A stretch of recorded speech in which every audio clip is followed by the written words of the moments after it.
is how the neurons, the cells that actually carry the signals, work. What you have here, you have a presynaptic neuron, right? Because there's a synapse somewhere there. And a postsynaptic neuron. So what you have to do is you have to stimulate this end, the input end, the dendrites and the soma. You have to generate a signal strong enough to produce a signal in the axon.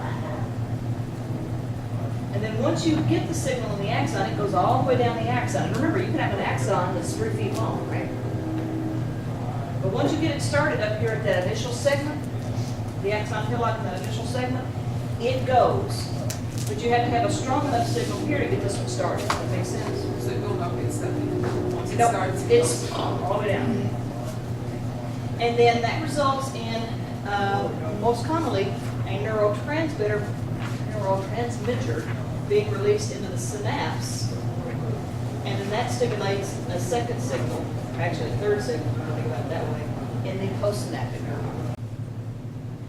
Okay. Now, all of these signals, the signal that's generated here, the signal that's generated here, even the signal that's generated here at the synaptic terminals, all of those signals involve using what's called the transmembrane potential. Now, transmembrane means across the membrane, right?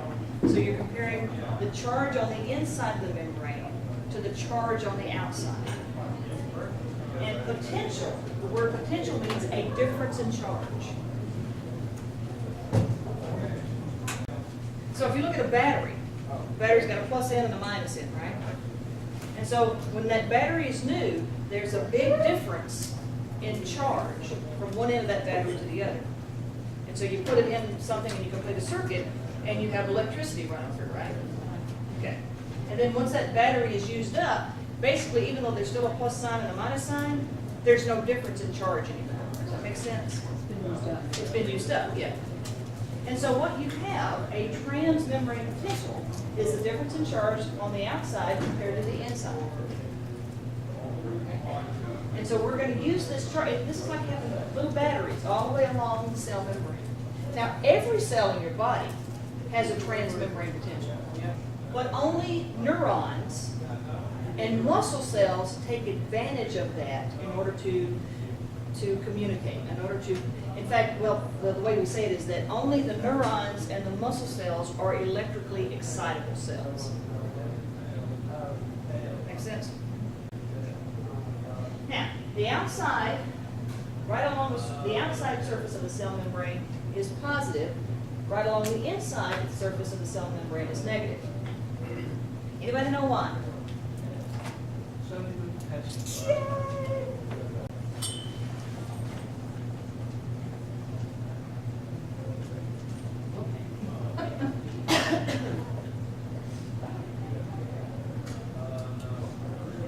Good old sodium-potassium pump. The reason that the inside is negative compared to the outside is because you're sending out 3 positives and you're only bringing in 2 positives. So you're sending out more positives than you're bringing in. So you end up with more positives on the outside than you do on the inside.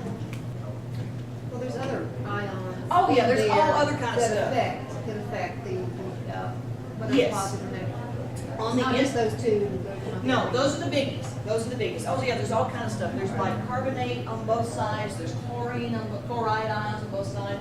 The inside of your cell is going to have a lot of proteins, and they're big, so they're not going to get out.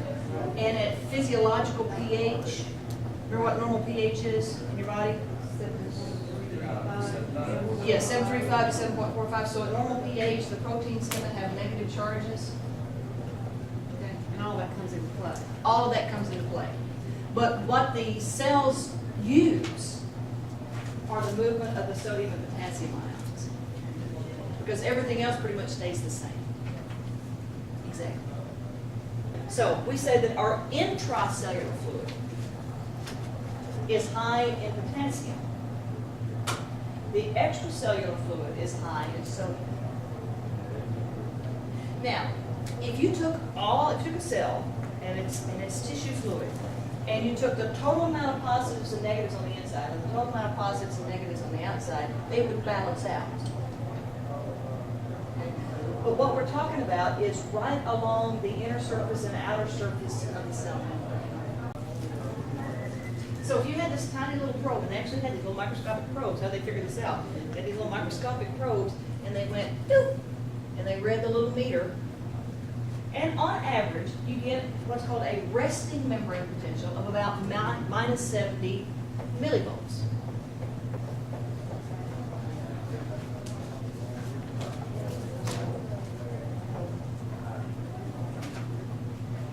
Now, this over here might be minus 69, this one might be minus 72, but on average, okay, if that cell is just hanging out, it's not being stimulated, it's not carrying any kind of information, it's just hanging out, minding its own business, and if you had a little probe, you put it in, and you'd have a resting membrane potential. In other words, resting means it's unstimulated, okay, of about minus 70 millivolts. And the minus is important because that means the inside is negative compared to the outside. The sodium-potassium pump basically establishes the difference. And then ion channels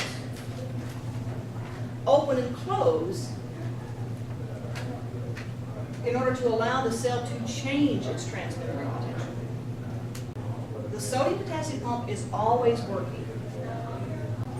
But ion channels, you have some ion channels that are always open, you have some ion channels that open and close depending on what's going on. And so depending on what those ion channels are doing, that can cause the transmembrane potential to change from its resting level. Now remember, if you've got a regular old cell, you've got sodium-potassium pumps working, right? Then you've got little membrane channels. Remember, little membrane channels are like tunnels, right? Little proteins.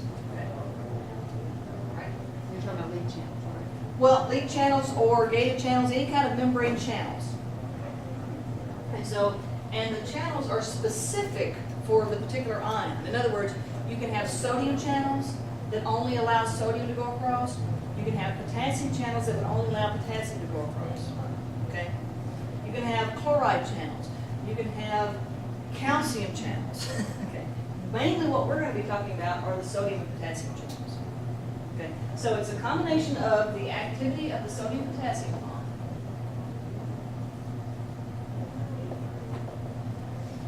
and what's moving in and out of these sodium and potassium channels that results in this difference, this membrane potential. If I've got my sodium-potassium pump and it's pumping sodium out, then my sodium wants to run back in, right? Make sense? If it's pumping potassium in, my potassium wants to go back out because I've got a concentration gradient. So even though I've got a whole bunch of potassium on the inside and it wants to come out, the only way it can come out is if my cell puts in a potassium channel, right? So right now, this membrane is impermeable to potassium. The sodium-potassium pump always at the same speed, never speeds up, never slows down, as long as this cell is making ATP. So basically, as long as this cell's alive. And remember, this is every cell in your body's doing this. This pump is constantly working. It's any sodium that comes in gets pumped out. Any potassium that leaks out gets pumped back in. This pump, the sodium-potassium pump, is working all the time, regardless of what else is going on in that cell. All right? So, sodium-potassium pump, always pumping 3 sodium out, 2 potassium. So you get a bunch of sodium on the outside. They want to come in. You get a bunch of potassium on the inside. He wants to go out. But the only way they can go out, the only way this can go out, the only way this can go back in is through an ion channel. Because they can't, they're polar. They can't just diffuse through the phospholipid line, right? Yeah? Right. Okay. These ion channels come in 2 flavors. You've got leak channels and you've got gated channels. The leak channels are just exactly what you would think they are. They're leaky. So here's a sodium leak channel. No, that's a potassium leak channel. It's red. Here's a sodium leak channel.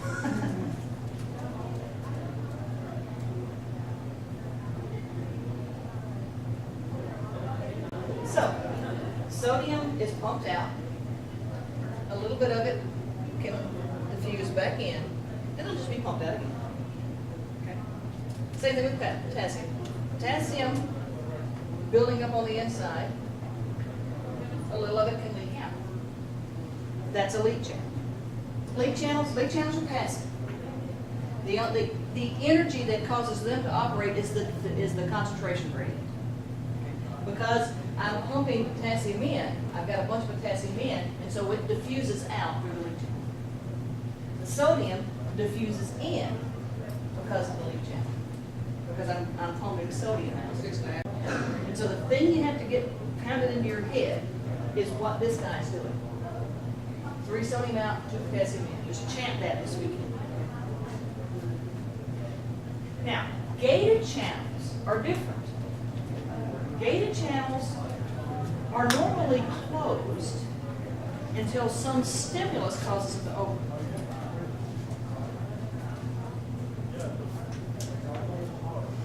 Now, it's interesting, the sodium channel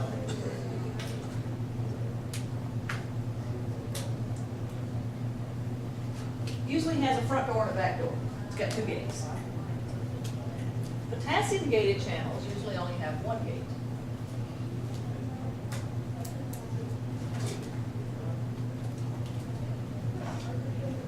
Now, you can have 3 different types of gated channel.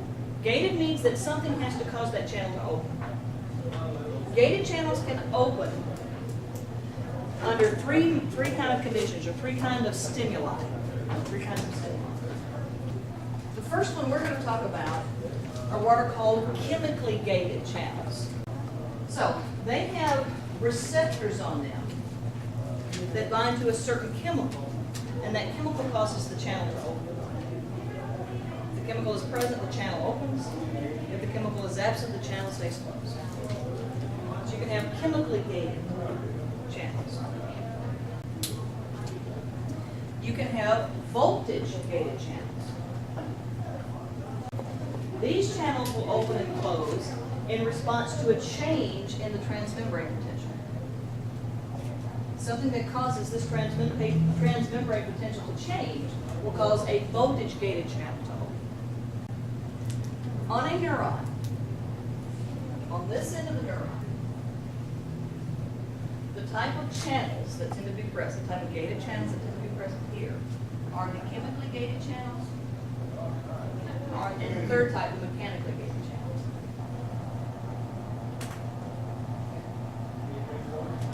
The type of channels that are down here are voltage gated.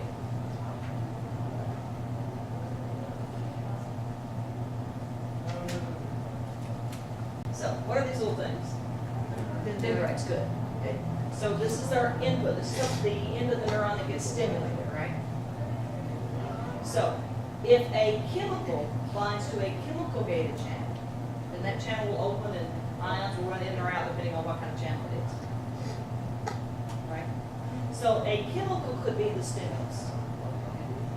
Mechanically gated channels, these are the kind of things that pick up things like sound waves or pressure, touch. Okay? Because what happens is that mechanically distorts the cell membrane. And so that physical force would cause the mechanically gated channels to open. Okay? Now, let's say that a chemical opened a sodium channel down here. What color sodium? Green. Okay. So here's a little sodium channel. Now, when this cell is resting, I've got more sodium where? Inside or outside? Outside, right? Because my sodium potassium pump is always pumping sodium outside. Yes. Because the cell's resting, but the pump's not. No. Forget leaking. Forget leaking for a minute. Forget leak channels. Okay?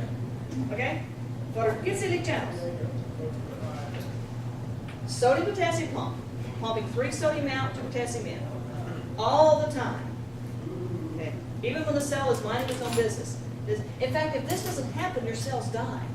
Because the water balance gets out of whack. Right? Okay, so here I've got my cell.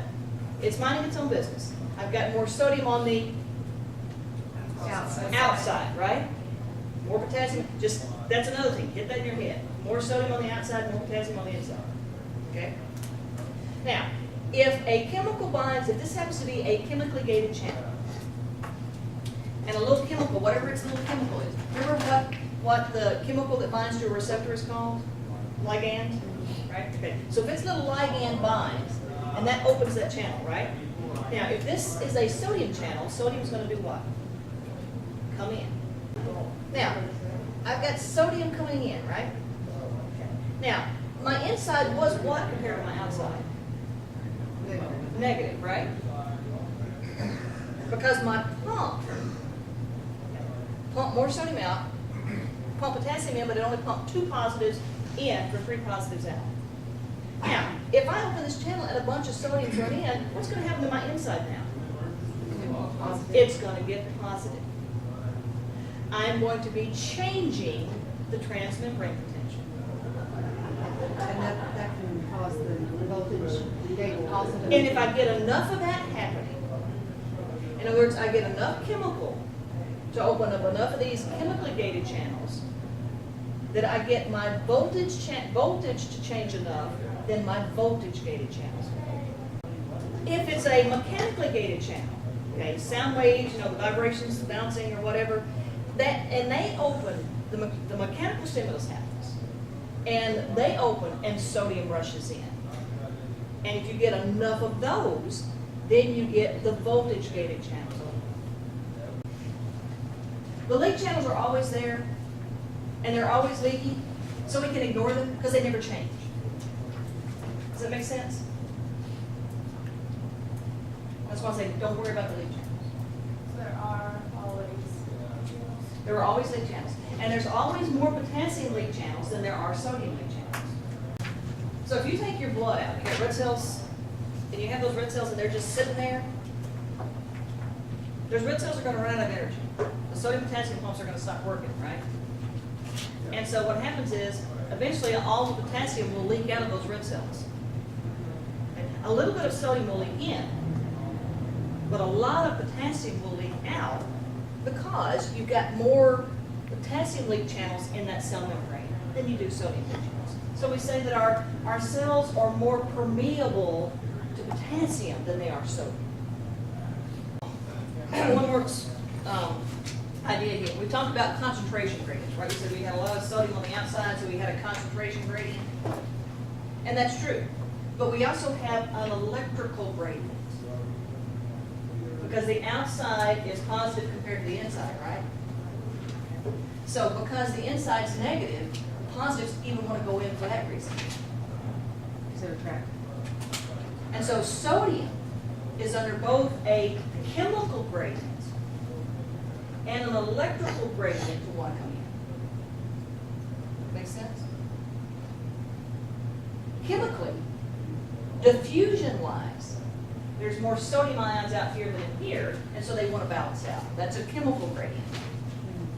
But because the pump pumped more positives out than it pumped positives in, the outside is positive, the inside is negative. So the inside is functioning as an electrical pole. Does that make sense? Okay. So sodium really wants to get into the cell. Okay? Now, potassium, it wants to get out of the cell because there's more potassium in here than out here. But the potassium is kind of held on a little bit because the inside's negative, so it wants to keep the potassium in there. But the chemical gradient for potassium is stronger, going out is stronger than the electrical gradient pulling it in. So it still goes out. But it doesn't run out quite as fast as sodium runs in. Because you've got two forces trying to pull the sodium in. Make sense? Okay. And so when you have that kind of stuff going on, we call it an electrochemical gradient. I don't want you to get all bent out of shape about this. What I want you to know about this is that sodium wants to go out. No, sorry, in. I'm sorry. Okay, sorry. Okay. The pump pumps it out, so it wants to go back. Okay. Potassium gets pumped, and so it wants to go. That's what you got to remember. And so this is what we were talking about, is that this transmembrane potential changes in response to those gated channels opening or closing. We don't have to worry about the sodium potassium pump because it's always working. Regardless of what's happening to these gated channels, it's still working. It's going all the time. The leak channels are still leaking. They're going all the time. So the combination of the activities of the sodium potassium pump and the leak channels set your resting membrane potential at about -7 millivolts. That will only change if these gated channels begin to open.